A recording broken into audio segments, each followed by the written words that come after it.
Teman-teman, kembali lagi bersama Biorius Wangsit. Kali ini kita akan membahas mengenai salah satu kingdom yang ada di dunia, yakni Monera. Oh iya, sebelum kita bahas, boleh dong di-subscribe dan diklik tombol loncengnya agar kamu tidak ketinggalan materi dan pembahasan soal-soal UTBK Biologi dari channel ini. Oke, kita mulai ya. Contoh soal pertama adalah dari SNMPTN tahun 2011. Soalnya adalah berdasarkan klasifikasi 5 dunia, termasuk apakah organisme yang memiliki karakteristik uniseluler, heterotrof, tanpa membran inti, dan tanpa organel sel. Untuk menemukan jawabannya, mari kita bahas dari jawaban-jawaban yang tersedia. Tahun 1969, seorang ilmuwan bernama Robert Whittaker mengemukakan sistem klasifikasi 5 kingdom. Ia mengelompokkan makhluk hidup di dunia menjadi 5 kelompok besar, yaitu Monera, Protista, Fungi, Animalia, dan Plantae. Kelima kingdom tersebut diklasifikasikan berdasarkan karakteristik yang khas. Berikut adalah karakteristik dari klasifikasi 5 kingdom. Yang pertama ada kingdom Animalia. Karakteristiknya adalah multiseluler, eukariotik, heterotrof, dan bergerak dengan bebas. Kemudian contoh makhluk hidupnya adalah lebah, cacing, laba-laba, dan sebagainya. Yang kedua adalah Plantae. Plantae memiliki karakteristik multiseluler, eukariotik, autotrof atau dapat membuat makanannya sendiri, dan tidak dapat bergerak bebas. Adapun contoh makhluk hidup dari Plantae adalah bunga sepatu, pohon pisang, padi, dan sebagainya. Selanjutnya adalah fungi.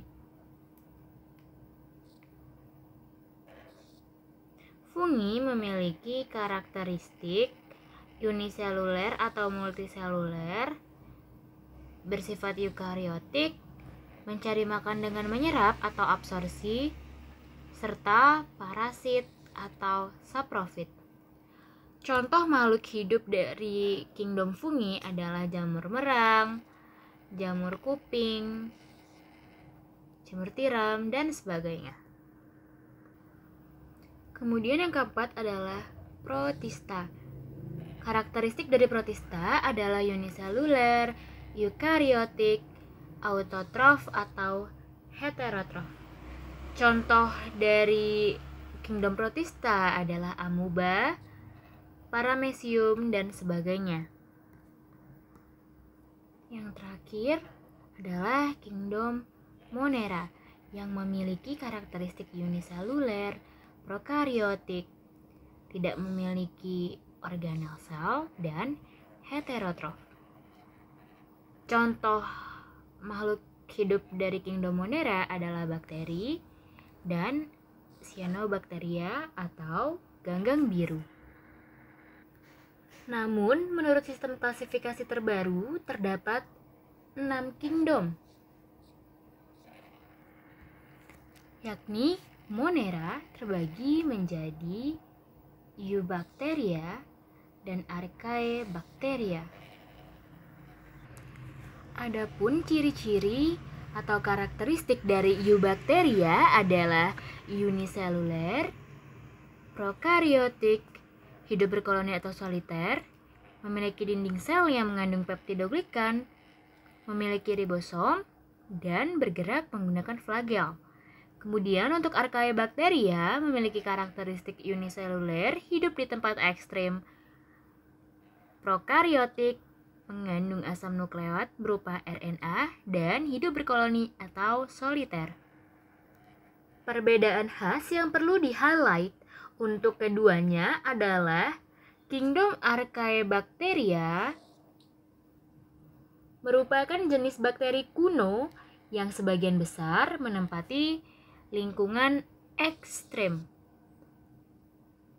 seperti di sumber air panas atau tempat yang hampir beku seperti di Antartika. Baik, setelah pembahasan yang sudah dijabarkan, maka untuk menjawab soal pertama, organisme yang memiliki karakteristik uniseluler, heterotrof, tanpa membran inti, dan tanpa organel sel adalah Monera, yakni opsi B.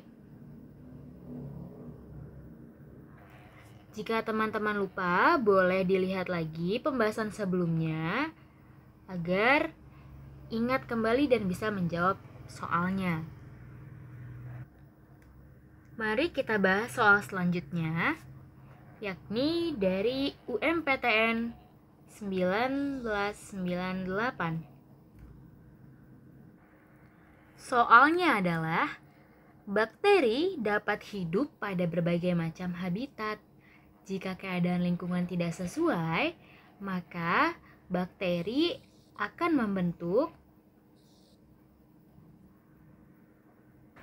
Sebelum membahas dan menjawab, mari kita lihat dulu bahwa ini adalah soal dengan tipe pilihlah opsi A jika 1, 2, dan 3 benar.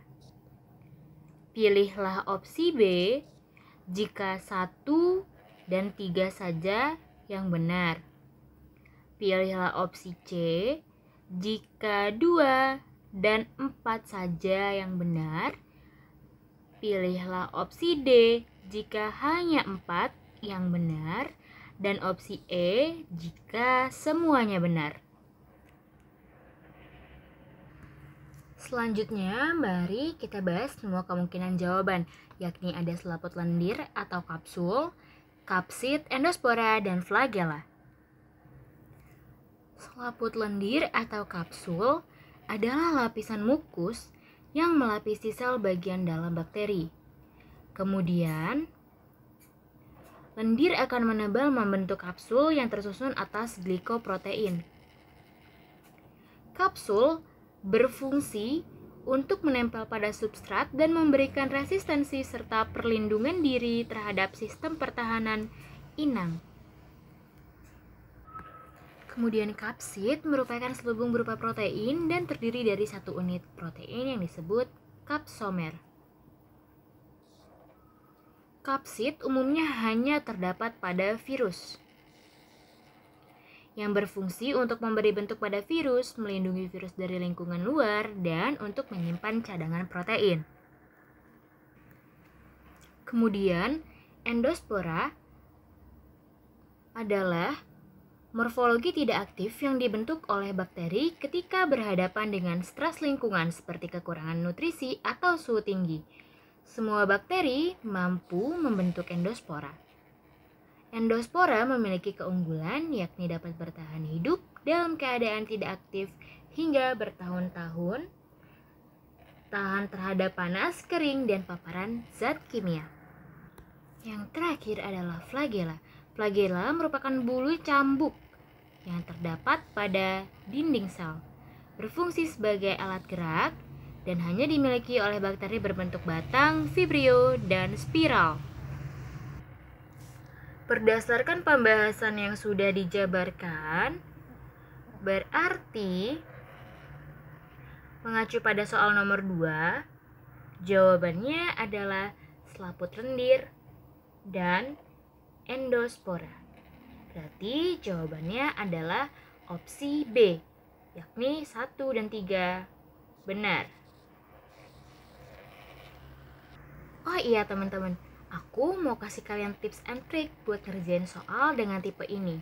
Jika kalian hanya tahu beberapa jawaban yang benar, maka tips and trick ini sangat berguna. Jika kalian hanya mengetahui jawaban nomor 2,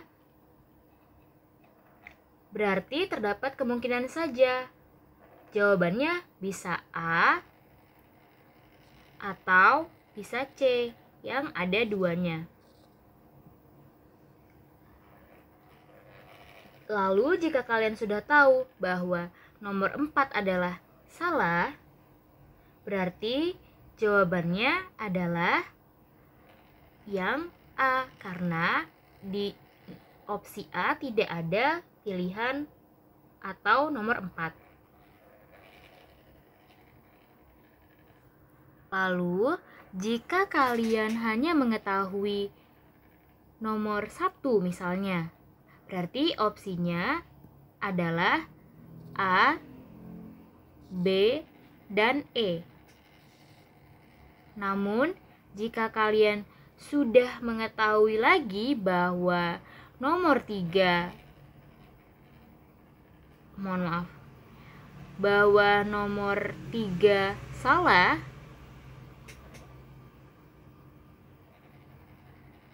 tidak mungkin salah ya nomor 3, karena satu pasangannya pasti ada 3-nya. Berarti jika kalian sudah mengetahui nomor 2 salah, berarti kalian hanya memiliki opsi B. Tidak mungkin E, karena E adalah semuanya benar, sedangkan nomor 2 salah.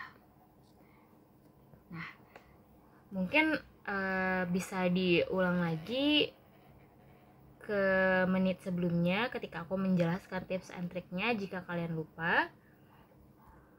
Pokoknya untuk soal dengan tipe seperti ini, kalian jangan lupa untuk melihat keterangan pilihan jawabannya. Oke deh, mungkin segitu dulu ya pembahasan mengenai Monera. Kalian bisa bertanya di kolom komentar atau request materi mana sih yang ingin kalian pelajari selanjutnya. Stay tune untuk materi dan pembahasan soal lainnya ya teman-teman. Terima kasih banyak.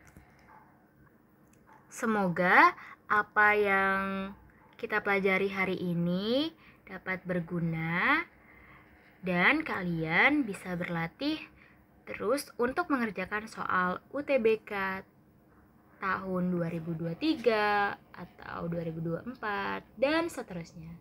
See you!